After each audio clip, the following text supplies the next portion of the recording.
Citizens of the City of Bradford and the surrounding communities, I'm providing to you a State of the City report to inform you of the achievements, successes, and challenges that the City of Bradford faced and conquered during 2021. Although there are a lot of positive achievements that will be addressed in this report, there will always be room for improvement. Also, while doing the best that we can to prepare for whatever the future brings to our door, there will always be unexpected speed bumps and challenges that surface. Your elected officials within the city, along with each and every city employee, are constantly striving to make Bradford the best place possible to live, work, and play. 2021 came to a close without seeing a tax increase for the second straight year.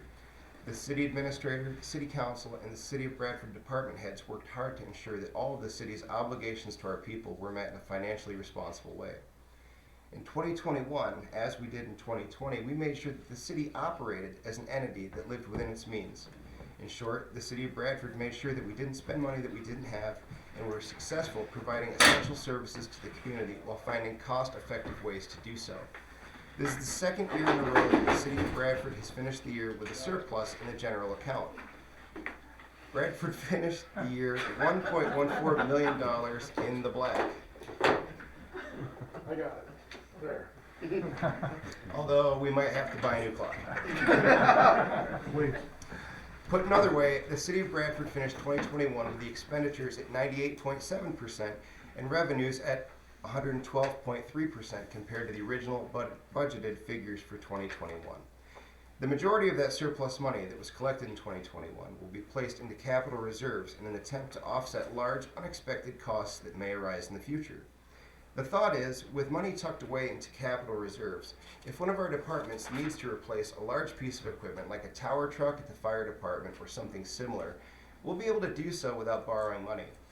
The idea of having money in capital reserves also is beneficial for smaller, unexpected costs to the city as well.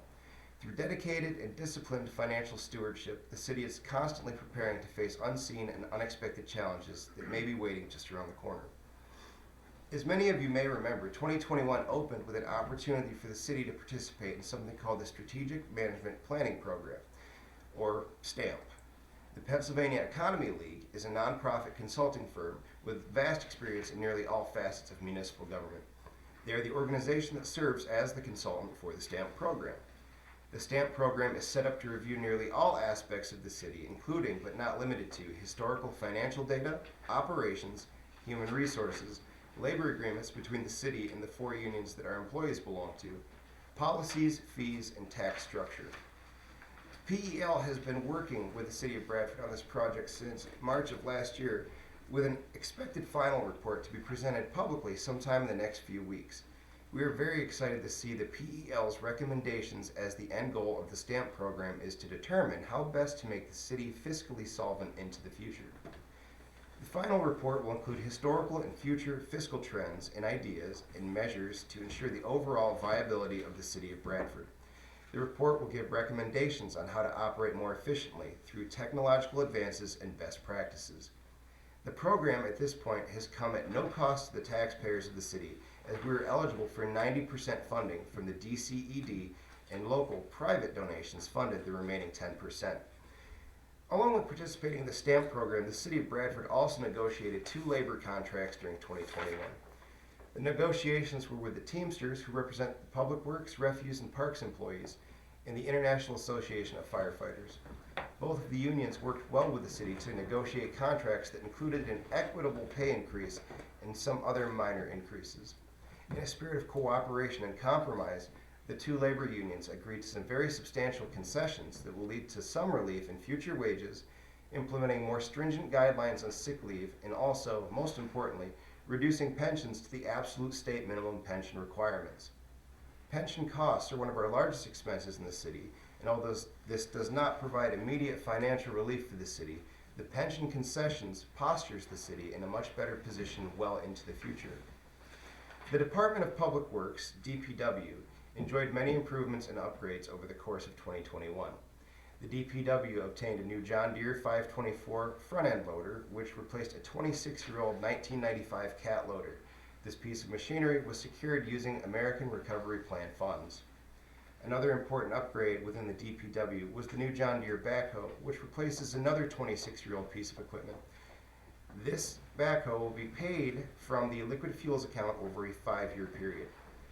The Department of Public Works also purchased a new Ford F-350 Super Duty 1-ton truck that is fully equipped with snow removal equipment. This truck was paid for in full using funds from the liquid fuels account. The City of Bradford was awarded a DEP Act 101-902 recycling grant in the amount of $275,617. With these funds, the city purchased the following equipment: a new glass crusher for the recycling center, a new can crusher for the recycling center, a new truck to replace the 17-year-old can truck that the city had been using. This truck is being used for curbside pickup and the sorting of cans and glass. Also, a new box truck to replace the old box truck for the curbside pickup of paper and cardboard. The previous box truck that was replaced was purchased in 1999. The overall budget for the DPW came in under 26.95% of the total expected amount, which means that the department brought about a savings of $122,000. Let me try that again. $122,166.01. The City of Bradford's DPW is looking forward to 2022. This year, we'll see the DPW apply for more DEP grants, work with the OECD on the Callahan Park Revitalization Project, pave as many streets as possible using liquid fuels money, and purchase a new 1-ton dump truck for daily use within the city. I want to thank DPW head Chip Camilla and all the employees in the DPW for serving the city and finding ways to do so in a way that's financially responsible. The year of 2021 was a good yet challenging year for the Bradford City Police Department. One of the primary issues that the department faced were the retirements of Steve Green and Todd Erickson. Officer Steve Caskey also retired on January 3rd, 2022. Additionally, Officer Richard Obermeyer left the department to join the Pennsylvania State Police, and we are anticipating another officer leaving for the State Police by April of 2022. Those were and will be hard shoes to fill, as each of them carried many roles within the department. They are and will be missed greatly. However, we wish them well in the new chapter of their lives. We are lucky to have them serve our department for the lengths of time that they did. The positive spin to all of the retirements and turnover is that we have implemented a new hire program which allows individuals who have not completed Act 120 Police Academy to apply for a police position, and if they are selected, the city then sponsors them as they attend the police academy. This has broadened our department's ability to find the best qualified candidates. This is especially important now as police departments across the country are having staffing shortages and the numbers of applicants to police departments are down greatly. This is an exciting program that has allowed us to select candidates to fill the vacancies from retirements and others that have left for state police. The program has allowed us to cast a broader net than ever to make sure that we have the best applicants possible who want to join our police department. 2021 was a very good year for technology advancements in our department as we fully implemented the Axon Fleet 2 car camera system, and we have the Verkada City camera system up and fully operational. These systems were started in 2020, but the true rollout and use of them didn't come around until 2021. These systems deter crime, capture evidence, and reduce liability on all sides. They have been excellent advancements and vital tools that we use every single day while serving the community. I want to thank the anonymous private donor for helping this huge technology advancement become a reality for our police department. We have implemented a true field training officer program by sending Sergeant Seth Shepard, Patrolman Terry Fuqua, and Patrolman Josh Fedorowski to the Mercyhurst Police Academy for specialized FTO training. They will be coaching all the new hires that we bring in and doing it in a manner that will teach them the best and safest practices. This will allow them to be effective in their duties and become excellent officers in this community. Patrolman Sean Mcdonald has been sent to specialized use of force training through Mercyhurst Police Academy. Officer McDonald will help officers utilize approved use of force tactics to promote safety to both the officer and the individual. This is an important topic countrywide, and this is just some of the steps we have taken locally to teach our officers the most effective and approved tactics. On December 20th, 2021, we had our first new hire from the most recent candidates who applied using the new application process that we have implemented. Officer Blake Taylor, a Bradford resident and a member of the Army National Guard, started with us and is currently in the training phase. Patrolman Taylor is 21 years old and brings a sense of vitality and enthusiasm with him into the department.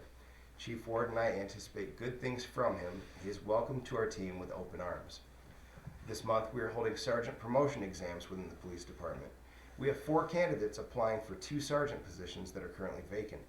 Ranking officer positions are crucial as each shift of officers of the department needs a team leader. I am very excited about all 4 applicants as they are all qualified and excellent candidates for promotion. 2021 was a difficult year for the department as COVID-19 was ravaging our country for yet another year.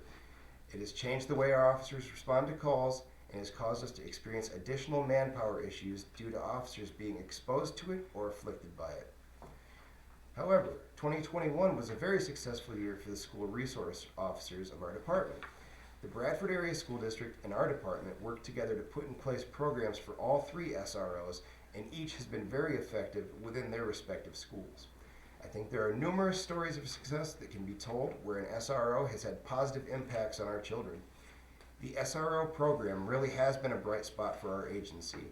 On behalf of Chief Mike Ward and the Bradford City Police, I want to personally thank Bradford Area School District Superintendent Katie Pooty and the school board for their continued support of our department and its mission. Overall, I'm very proud of the dedication and effort our current staff of officers and administrative staff put forth. They come to work knowing that we're short-staffed and they take on the extra workload without complaint. The job of being a police officer is stressful to say the least, and our officers have handled the pressures with excellence. I am confident in their abilities, and I thank each and every one of them personally. I also want to thank Chief Ward for continuing to strive to get each officer the training that they need and the equipment that they need to provide safety to our community and themselves. Moving on to the fire department. The City of Bradford Fire Department faced several challenges during 2021. What was most notable was the challenge of having a number of short and long-term injuries and illnesses in 2021. Many of these illnesses were COVID-related, just like they were in the police department. The members of our fire department pulled together to work through these challenges and serve the citizens of Bradford and the surrounding communities without missing a beat. Our fire department had our busiest year on record on the EMS side in 2021. 2021 saw our dedicated professional firefighters and EMTs respond to a total of 2,880 calls for service. Day in and day out, members answered the calls with all of the training they've amassed, with the empathy of those who truly care about safety and saving lives. Chief Eric Taylor and I are very proud and thankful for all the employees' hard work and dedication to the department. Some improvements to our fire department were made in 2021. We saw an upgrade in our EMS fleet with the new 2022 Ford Horton ambulance that we acquired in August. This purchase replaced a 2013 ambulance that had its fair share of maintenance issues. This purchase was made with a grant in the amount of $100,000 from the USDA that was secured by Shane Oshman and the OECD. The remaining balance was paid by funds received from the American Rescue Plan Act. We also took delivery of new ambulance stretchers a little sooner than originally planned, as they were supposed to be delivered sometime in 2022. This year, we will be looking forward to take delivery of our second new ambulance, which will be purchased in a way that is similar to how we obtained the first. The new ambulances will hopefully be fitted with power loads this year through securing grants to do so. If these grants are awarded, these power loads will greatly decrease the injury potential for our members. Finally, City of Bradford Police Fire Department is also looking to upgrade our technology abilities in all of our apparatus through grants. Again, if these grants come through, all fire apparatus and command vehicles will have tablets in them, giving firefighters and EMTs the ability to get any crucial information for specific locations and or types of emergency for the different types of incidents that our first responders handled. I want to thank Chief Eric Taylor and all of our firefighters and EMTs for their dedication to professionalism and the people of our city and surrounding communities. Another area of your city government that has plenty to report from 2021 and some things from 2022 for you to look forward to is the Bradford Office of Economic and Community Development, the OECD. The accomplishments of the Bradford OECD are as follows. $4.4 million was invested in Main Street renovations from 5 different funding sources. This work and creative funding opportunities led to the city receiving the Main Street Program Townie Award. 3 new businesses were added to Main Street: Cummins Nutrition, Amish Works, and Stone Audiology. $180,000 in COVID grant monies from CDBG were awarded to 20 different businesses in the city of Bradford. There were 8 different events held within the historic district this past year: Christmas in July, Summer Wine Walk, National Night Out, Pumpkin Fest, Holiday Open House, Shop Small Saturday, Old Fashioned Christmas, and the Winter Wine Walk. The OECD was awarded a $25,000 DCNR grant for a pool and pool house feasibility study at Callahan Park. The engineering study was awarded to Wallover Architects and Aquatics. The OECD was awarded a $213,000 Greenways and Trails grant for Phase 1 improvements to Callahan Park. This will be an initiative for 2022. Engineering was awarded to the Eads Group.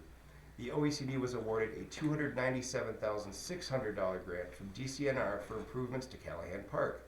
They were awarded a $4 million RACP grant for the University of Pittsburgh at Bradford for the new engineering building. They were awarded a $1 million RACP grant for the YWCA for their new facility on Elm and Congress Streets. NPP initiatives, including Congress Street curbing improvements, and they're continuing to address blighted properties. So what does the OECD forecast for next year, or for this year, 2022? The Veteran Square revitalization, we anticipate bids in Q1 of 2022. Callahan Phase 1, which is projected to include resurfacing of basketball and tennis pickleball courts, as well as sidewalk and gateway improvements and new playground equipment for the 5 to 12-year-olds. And it will also include inclusive playground equipment for those with mobility challenges. The OECD will be entering an application for the third 5-year phase of the NPP. The actual work would not begin until 2023. The OECD will finish the 5th year of the second phase of the NPP in the second ward, which will include demolitions of blighted properties. You can look forward to the Elm Street Bridge reconstruction. This project is an estimated cost of $3.8 million, and the city will only be responsible for 5% of this expense. The contract was awarded to Cummins Construction. Additionally, 2 Act 13 grants were received to support the project from McKean County. As it was mentioned at the beginning of this report, 2021 was a good year for the city, and 2022 is looking promising. Unless the city of Bradford continues on the current track that it's on while carefully considering changes and recommendations that are proposed to us, these fruitful years will not last. We need to change with the times to meet oncoming challenges while continuing to be good, thoughtful, and insightful financial stewards for the population that we serve. I want to thank the Bradford City Council for faithfully serving the public and for working together as a cohesive team to meet challenges and celebrate successes within the city of Bradford.